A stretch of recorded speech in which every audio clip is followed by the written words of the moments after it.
Hello, good evening, everybody. Welcome back to your channel JD Jada with latest news about the football game World Cup Qatar 2022. Today, we just experienced a heartfelt game between the Black Stars of Ghana versus Uruguay. As some said already, that the history is somewhat like repeating itself. Yeah, 12 years ago we had Asamoah Gyan who missed the penalty, and this time around we have Andre Ayew missing the penalty. But guys, let's bring the fact clear. It's a football game, all right? It's a match. We all make mistake. Ghana soccer players are the best, are good soccer players. If there's any nation in Africa, I don't personally come from Ghana, but if there's any African nation that has a very good football skills in African context, I would opt for Ghana. So, and a big hand of applause for the Ghanaian soccer team. You guys have done well. You have fought a good fight of faith, regardless of the outcome. I know we haven't made it further, but rest assured that it's not the end of the journey. So this is a whole clear message that I'm giving to every fan of the Ghanaian Football Association. Please do not go to Andrew Ayew's house and destroy his house.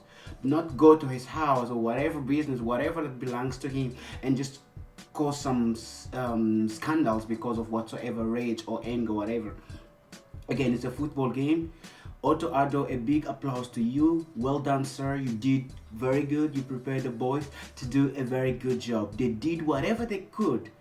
And the best revenge is people were actually shouting, revenge, revenge, revenge. Suarez, you're gonna do this to you. Suarez, you're gonna see Suarez. All this kind of skeptical. Whatever. Okay, fine. I also was expecting the revenge. Okay, 12 years ago we lost, but at least this time around, come on, let's make it, let's beat him. But at least Suarez cried. You guys saw it, right? We didn't go to the next stage, neither they did cross to the next stage.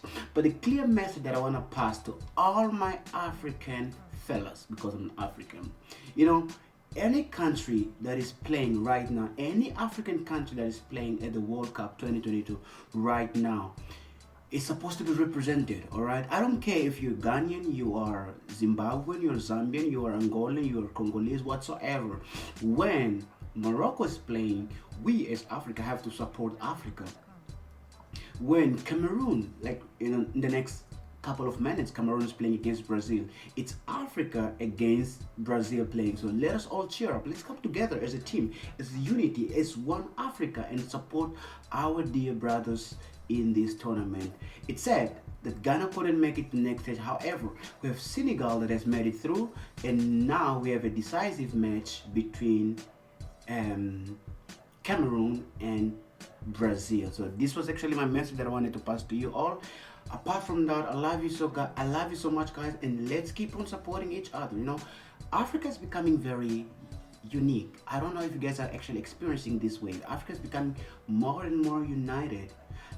10 years ago, or a couple of decades ago, we were still into that mindset of colonialism. Now things are beginning to start.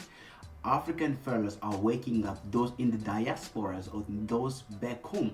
If you want to believe my sayings, go on TikTok and keep on searching, writing, I don't know, any whatever hashtag about Africa, and you'll see that many people are actually considering Africa as to be the future.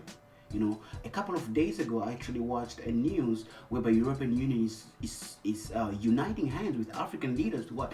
In partnership, in cooperation, in terms of agriculture, in terms of you name it, so many things.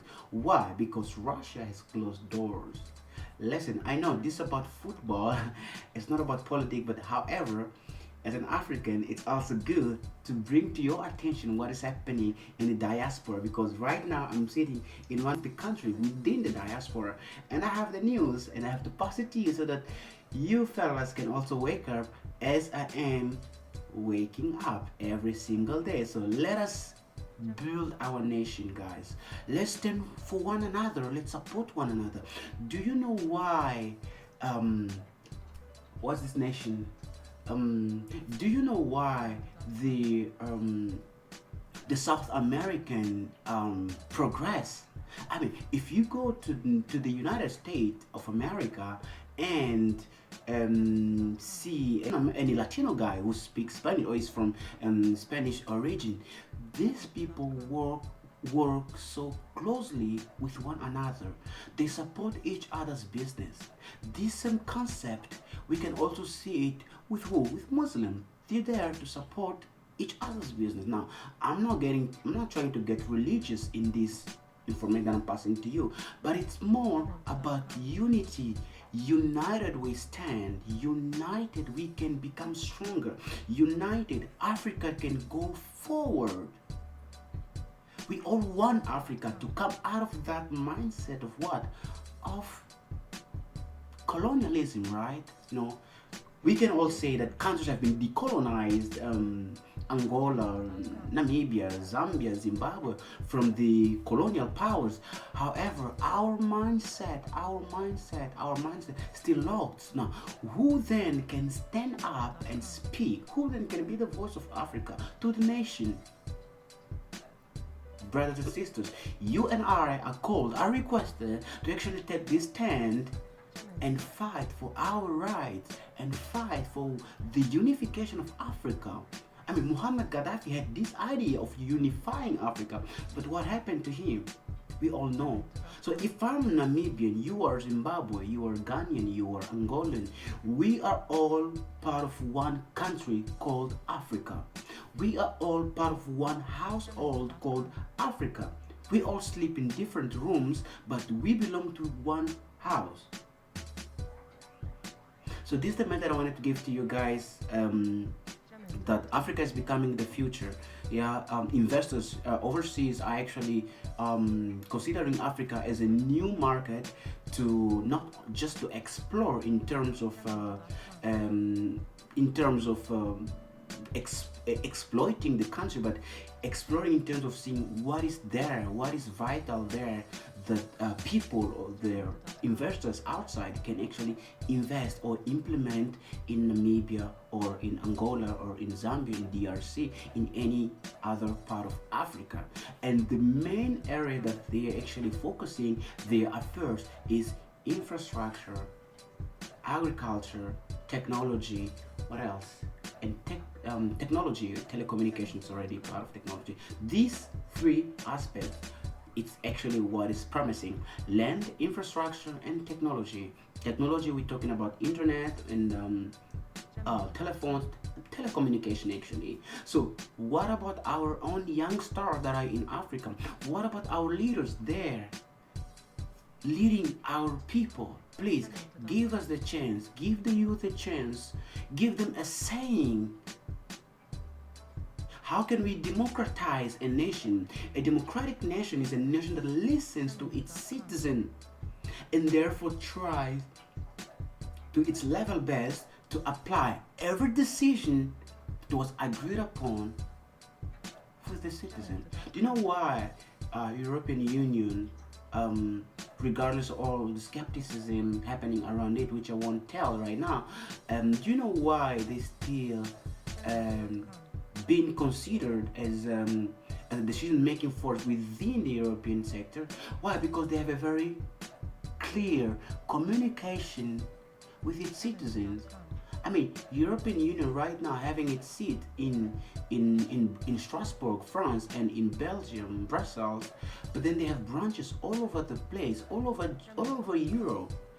And there, the representative, what do? They get in touch with citizens and writing down all the necessary information that they can pass on to the EU level, and then they can create a law, and that will be respected within European framework. So this was my message to you. Let us stand for Africa. Let us be united.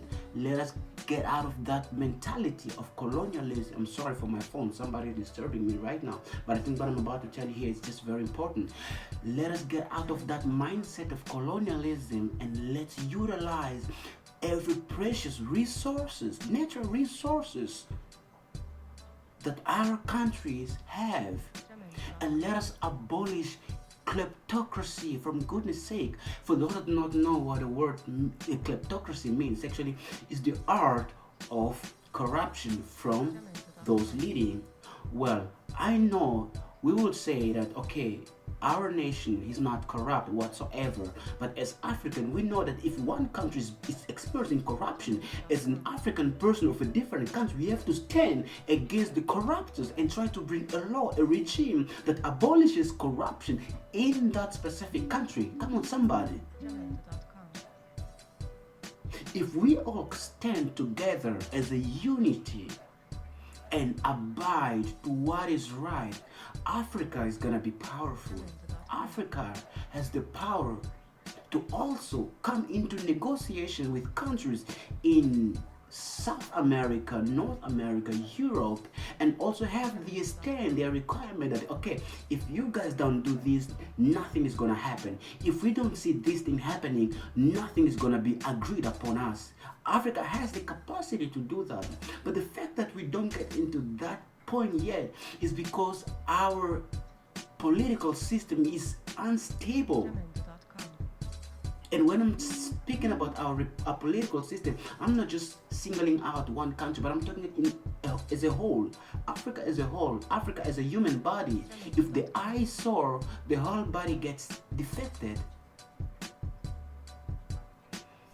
Alright, ladies and gentlemen, I'm so sorry.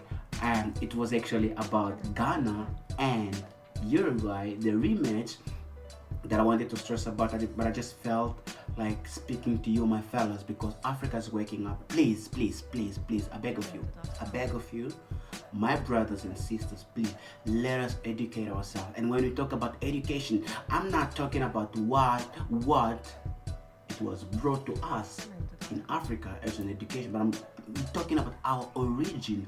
Who am I as an African? Where do I come from? Well, I'm not talking about your nationality, your ancestry, whatever. I'm talking about understanding your history, connecting back to your roots, understanding the impact of colonialism. And how can we get out of that system? How can we own our Africa? How can we own our resources, our natural resources? And how can we therefore establish our own ruling system, our own regime? Food for thought, guys. I love you so much. See you in the next video. Bye-bye.